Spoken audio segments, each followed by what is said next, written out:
वो तो आज कहते हैं हमने 800 साल इस देश पे हुकूमत की, अभी कुछ दिन पहले बयान दिया, और फिर कहते हैं कि साहब हम तो मजलूम हैं, हमें अधिकार मिलना चाहिए। ऐसी विचित्र स्थिति आज के देश में आकर खड़ी करने का प्रयास किया जा रहा है जो सत्य से बिल्कुल परे है।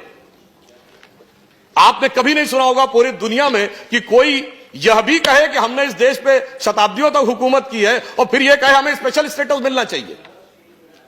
मैं पूरी ईमानदारी से एक बात कहना चाहता हूं, जब यह देश आजाद हुआ 1947 में तो 567 रियासतें थी। यह बताइए आज हम माइनॉरिटी की बात करते हैं, देश की सबसे अधिक पढ़ी लिखी कम्युनिटी कौन है? पारसी, 0.1% की माइनॉरिटी है। सबसे प्रॉस्परस कम्युनिटी कौन है? जैन, 1% की माइनॉरिटी है। सबसे एंटरप्रेन्योर कम्युनिटी कौन है? सिख, 1.8% की माइनॉरिटी है। अगर इन सबको प्रॉस्पेरिटी, एजुकेशन, आगे बढ़ने के सारे अवसर मिल रहे हैं, तो माइनॉरिटी में जो प्रचंड मेजॉरिटी है उसके साथ कैसे समस्याएं विचार करने का विषय है। और जब देश आजाद हुआ बताइए कोई बौद्ध रियासत थी? नहीं।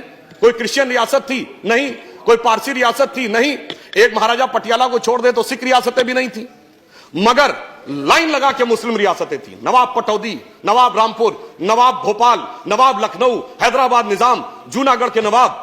फिर ऐसे हालात क्यों हो गए कि आज बाकी सब पढ़ाई लिखाई में आगे और बाकी सारी चीजों में आगे और एक ही वर्ग पीछे होता चला गया? मुझे लगता है इसमें दोष इसका भी है कि जो सियासत की गई ना, अदावत की और मोहब्बत की।